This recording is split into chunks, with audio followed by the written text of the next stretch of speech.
Our study last time took us to the end of the reign of Queen Elizabeth, and now we're continuing our study of the history of the church in England. Elizabeth was succeeded by James Stuart of Scotland. That was in accordance with the settlement, the Act of Succession of Henry VIII, because none of the three people who succeeded him, the three children who succeeded him, namely Edward, Mary, or Elizabeth, had any children. So James came to the throne. He will reign from 1603 to 1625. Now, James had been brought up in Scotland as a Reformed Christian. And, of course, the Edwardians in England assumed that he would restore a Presbyterian form of church government. Now, that was a matter then that was very, very strongly believed by people, and a difference, whereas the doctrine was the same. There were many who very strongly believed that churches should be organized under elders. But there were also many who believed, the king among them, that the church should be under bishops. And so this was a point of contention. And so the Presbyterians, particularly the Presbyterian Puritans in England, looked to James to restore the Presbyterian form of government, but he didn't. And the reason he didn't is that he felt it would be politically disadvantageous. With James as the head of the church, he could control the church much better through the bishops than through elders. And so he left the episcopal form of church government. At this time, many of the Puritans who wanted a Presbyterian form of church government left England, and some of them went to Holland under John Robinson. Later, that same group, under the leadership of William Bradford, would come to America, and they were the Pilgrims who landed at Plymouth Rock. Many of the Puritan ministers who protested and did not go along with the king's edict found themselves without pulpits, fired from their jobs. That was distressing to the Puritans. But particularly offensive to the Puritans was James's Book of Sports, which he had read in the worship service every Lord's Day. The Book of Sports was a list drawn up by the king and approved by the bishops of all of the activities that would be lawful on Sunday. Sports activities, games, fun things, and this was to be read in the church. These are the things you may do today on Sunday. Now, the Puritans, who believed in a strict observation of the Sabbath, found that extremely offensive. In addition, ministers were told on what topics they should preach their sermons. And so things were rather uncomfortable for the Puritans during the reign of James. James did see the need for one English Bible because there were many translations in use at that time, and it was a little confusing. So he called the Hampton Court Conference in 1604, and the result of that was the King James Bible, which was issued in 1611, which came to be the authorized version. It would use Erasmus' Greek New Testament text, the third edition of that work of Erasmus. At first, the King James Bible was considered to be an innovation, a new translation that was not popular, and it took some time for England to accept the King James translation. There were other Bibles much more popular.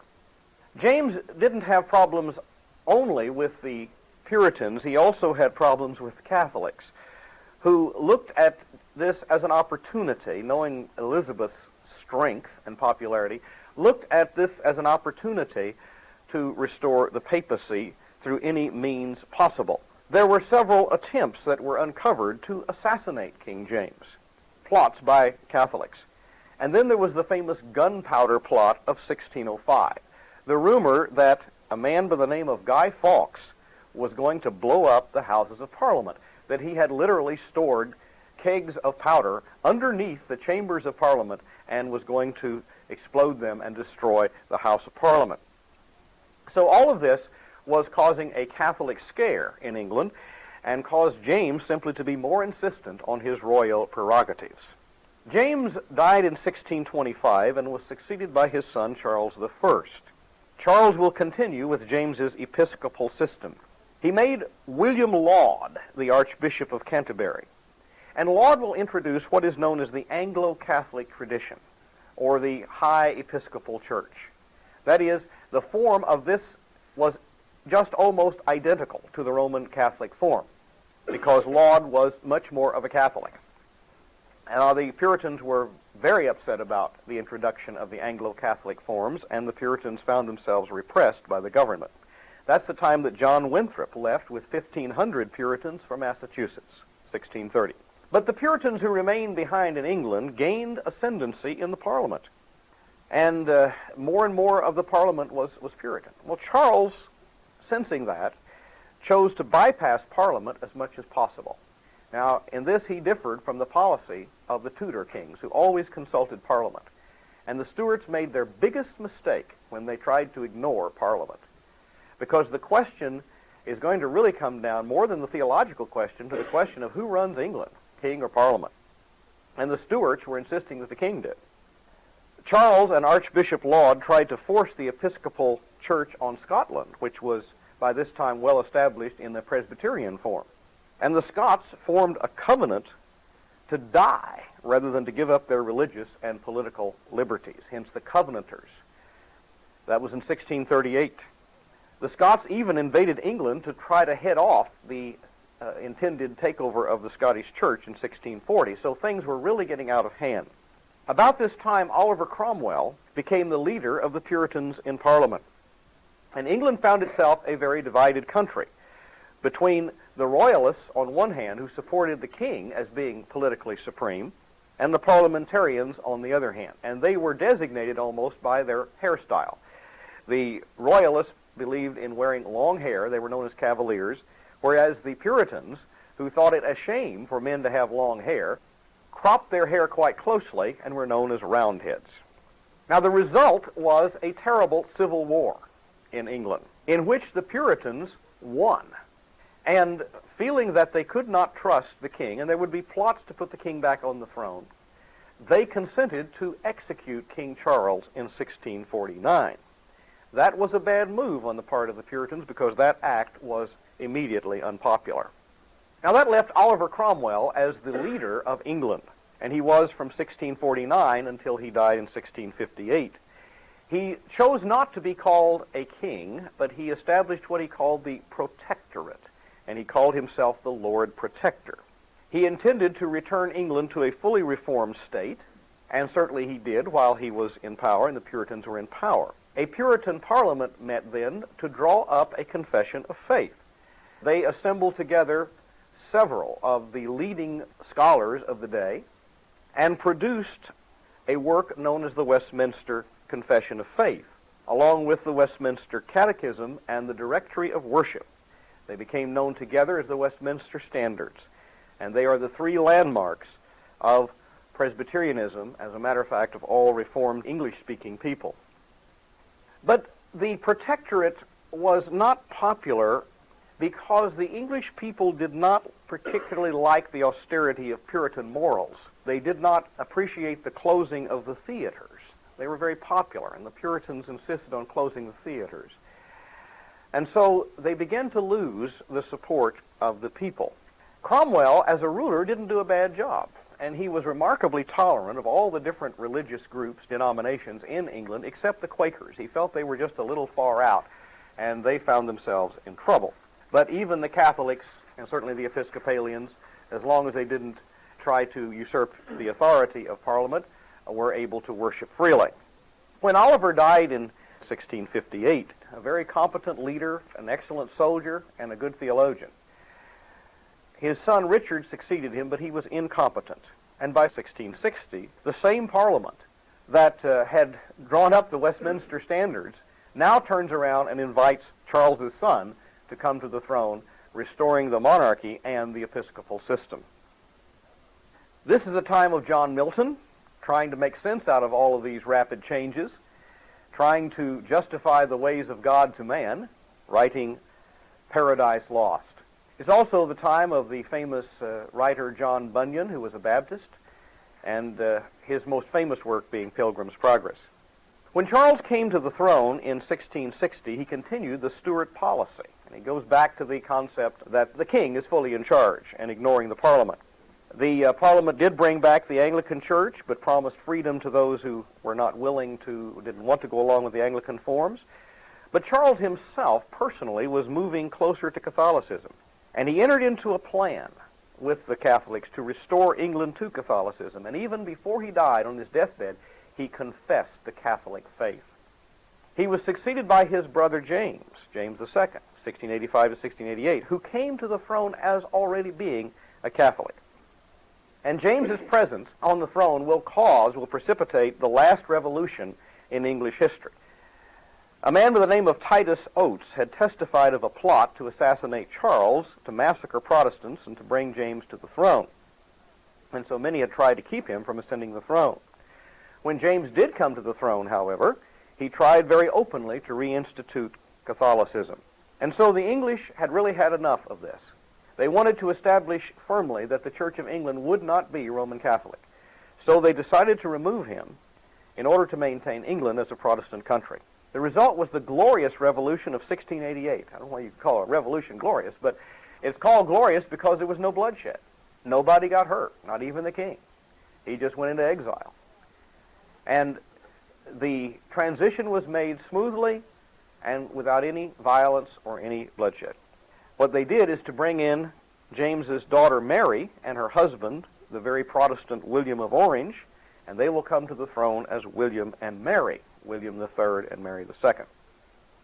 In 1689, soon after the Glorious Revolution, the Parliament passed the Bill of Rights, which said that no Catholic, Roman Catholic, would ever be king, and an act of toleration that allowed religious liberty. And the Church of England really went back to its status that it had during the Elizabethan age, but was at this point more tolerant of different denominations operating in England, and there will be no more persecution. And that kind of brings the Anglican Church to where it remained, except that in recent years, like most denominations, it has tended to become more liberal. In England, there were other denominations besides the Anglican Church, however, that began, and perhaps the most significant would be the Baptist Church, because the Baptist Church will grow to tremendous size, not only in England, but in America and throughout the world. The Baptist Church may begin with a man named John Smith, who was a graduate of Cambridge University and was a rector in the Church of England. He preached at Lincoln in England between 1600 and 1602, but by 1603, John Smith had become a Puritan. Not only a Puritan, but a separatist Puritan. A separatist Puritan believes there is no hope of living within the Church of England. And he formed a separatist church at Gainsborough in 1606. That congregation split, and from it was formed another congregation at Scrooby. The pastor of that congregation was John Robinson. John Robinson is one of the most illustrious, I should say, examples of a faithful Christian pastor, and I wish we had time to discuss him in detail. In 1608, Smith and Robinson, feeling the pressure from England and realizing, as separatists do, that there's no place for us in England under an English church, led their entire congregation to Holland, to Amsterdam. Robinson's group later moved to Leyden because they felt Amsterdam was too liberal and the people there did not take the Sabbath seriously. Robinson happened to be at Leyden at the time that Jacob Arminius was lecturing at the university there and sat in on some of his lectures, but suffice it to say he was never convinced of being an Arminian. The group later would come to America as the Pilgrims. Well, that left Smith in Amsterdam. And Smith came to the conclusion that if the church was made up of saints only, then baptism should be restricted to adults and denied to infants. So in 1609, he baptized himself and his entire congregation of 36 people out of one bucket of water, which he poured upon them. This immediately put him into touch with the Mennonites, the Anabaptists, who had come to that conclusion even earlier. And so he wanted to join the Mennonites in Amsterdam. But two members, leading members of his congregation, strongly disagreed with joining the Anabaptists. Those two were Thomas Helwys and John Merton. And they also came later to deny Smith's right to baptize them and condemned Smith's Anabaptist beliefs as heretical. Felt the Anabaptists theologically were heretics. So Helwys and Merton went back to England, and it was these two men who formed the first permanent Baptist church on English soil in 1611, between 1611 and 1612. So in one sense, they are the true founders of the Baptist church in England. Helwys called for the outright separation of church and state in a book entitled The Declaration of the Mystery of Iniquity. He was later imprisoned and he died. But the two of them started a movement that led to 50 General Baptist churches being established. Now, by General Baptist, they had accepted the Arminian doctrine of general atonement. That is, that Jesus died for all men rather than specifically for the church. Most of the General Baptists who came out of this movement eventually became Unitarians and abandoned their faith in the divinity of Jesus Christ. And so the General Baptists in England will not be the Baptists who will make their mark. That will be left for a second Baptist group, the Particular Baptists. Now, by particular comes from the concept that Jesus died particularly, or particular redemption for the elect, for the church, for the people of God. And this particular group, the Particular Baptists, a little redundant, particular group, Particular Baptist, this group will firmly deny any connection with the Anabaptists. They certainly consider them to be heretics. And it is this group that truly represents the English Baptists. And they will affirm, and they still do, their historical connection with the Reformation. We are an outgrowth of the Reformation, not Anabaptists. In reality, they developed out of English Puritanism. Their confessional statement was drawn up in 1677, and it is known as the Second London Confession. It is essentially the same as the Westminster Confession, except that they have the provision for adult-only baptism. They will later come to practice immersion. They will not do that consistently until the late 17th century, which points out the fact that their primary concern would be the subjects of baptism and not the mode of baptism. Immersion was first introduced by the Congregational Church in Southwark in 1638, which had been established by Henry Jacob. A man named John Spilsbury broke from Jacob's church and became the first significant leader of the Particular Baptists. John Bunyan, whom I mentioned a moment ago, who wrote Pilgrim's Progress, also wrote Grace Abounding and The Holy City, 3 excellent books, was a Particular Baptist. Also, Roger Williams, who established the colony of Rhode Island in 1639, was a Particular Baptist. Also, the great missionary, one of the first missionaries in the modern world, were a very successful missionary, William Carey, was a Particular Baptist, and he will establish the Baptist Missionary Society. A second major group that will come out of England would be the Methodist Church, established by John and Charles Wesley. John was the 15th child of Samuel and Susanna Wesley. His brother Charles, the great songwriter, all Protestant Christians at least sing the songs or the hymns of Charles Wesley, was the 18th out of 19 children. Samuel was a nonconformist Anglican clergyman. Susanna was a very disciplined, regimented woman. Both were hard-working people who emphasized to their children obedience. And perhaps as a result of their upbringing, the two brothers, when they went to Oxford, felt the need to organize a club that would encourage people to be disciplined in their spiritual life. They called it the Holy Club. But they were so legalistic about these things that they didn't have any joy. So the other students at Oxford made fun of them and called them the Godly Club, the Bible Moths, and finally, the Methodists. And that nickname stuck. Wesley was dissatisfied with himself and his own lack of emotional attachment. He knew he felt no joy, and he knew there was something wrong with that. He was still thinking that Christianity was a matter, essentially, of regimented, disciplined living. And of course it is, but there's more to it than that. And he didn't understand what.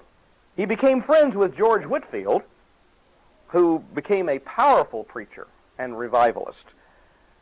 George Whitefield will have an influence on him. Charles and John had an opportunity, though, to go to Georgia in America as missionaries in 1735. And John went, and Charles went, but John was so strict, so overly strict, that he was extremely unpopular. He even fell in love with a young lady. She fell in love with him, but their relationship was marked by not much feeling, just discipline. And he met the Moravians on the boat over, and he was impressed with their spirituality. The fact that in a terrible storm, when he was scared to death, the Moravians showed peace and calm in their souls. And when he got there, he was continued to be impressed with the Moravians because they had a religion that was deep within their hearts. He met Augustus Spangenberg. And Augustus Spangenberg, when he began to talk to him about religion, basically says, John, I want to ask you one question. Do you know Jesus? And he said, well, I know who Jesus is. I know what he did. No, do you know Jesus in a personal way? And he really couldn't say yes. When the brothers went back to England, Charles had a conversion experience on May 21st, 1738.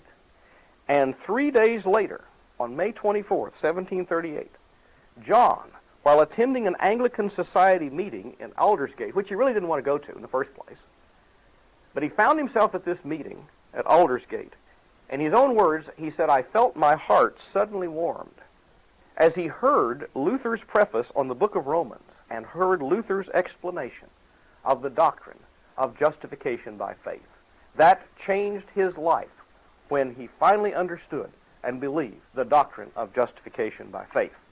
And there was joy in John Wesley's heart from then on. With Moravian help, the brothers and George Whitefield formed societies in London. And it wasn't just for disciplined living now. It was to communicate the joy of understanding our justification. And as he formed these societies, he encountered opposition from the established Anglican Church. The Anglican Church simply said, you don't have the right to preach unless we give you a license. And John and Charles and George Whitefield would continue to preach even to people in the fields and preach to workers without permission from the church. John made a famous statement when he was asked how he would dare to preach without receiving a license from the Anglican Church. He said, the world is my parish. And so he took that very seriously. It became a motto of the Methodist Church. Now, John always intended to have these societies stay within the Church of England. He did not intend for them to become a separate denomination. But eventually, that became a necessity. How do you find leaders for these societies when the church will not approve them? How are you going to find bishops for this society when the Anglican Church will not approve them? And because he couldn't find leadership out of the Anglican Church that was legitimate leadership, that would maintain a connection with the Anglican Church, he finally faced the reality that he would need to have a separate denomination, which became known as the Methodist Church, though the official name was Methodist Episcopal, to show that identity with the Church of England. And so the Methodist bishops were ordained with the belief that they were true bishops. Now, at that point, Charles disagreed with his brother. He did not believe in breaking with the Anglican Church. He believed the differences could be worked out, and so he stayed with the Anglican Church. He never joined the separate Methodist Church. John also had a falling out with the Moravians because he saw in the Moravians antinomianism. That is, the concept, we're not under law and we don't have to obey God, we don't have to keep God's law. And this he felt was heresy. So he broke with them over that because the Methodists certainly believed in godly living and respect for the law of God. He also broke with George Whitefield over Whitefield's Reformed views. Because you see, Wesley would never accept the Reformed faith. He remained always an Arminian. He believed in justification by faith, but he denied the basic principles of the Reformed faith, and he He just simply wouldn't change. And George Whitefield talked to him, and they differed over this, and there was a break as a result of it. Interesting that his brother Charles eventually came to accept Reform views, but didn't make a big deal about it, lest he further alienate his brother. In the process of discussing theology, John Wesley and the theologian Augustus Toplady had many discussions, lengthy discussions. And finally, John said, well, you're not going to convince me, I'm not going to convince you, so discussion's over. But Toplady decided to have the last word. I think it very interesting what he did, because he was also a songwriter. And so he put his Reformed theology to music with a song that many sing, even Arminians sing, Rock of Ages, cleft for me, let me hide myself in thee. As a result of the work of John Wesley, the Methodist Church became, along with the Baptist Church, perhaps the two largest Protestant denominations. Definitely the two largest in England and America. The Baptist Church being the largest, the Methodist Church being the next largest. And they will come in one very real sense to represent the Protestant faith, the majority view of the Protestant faith in the New World.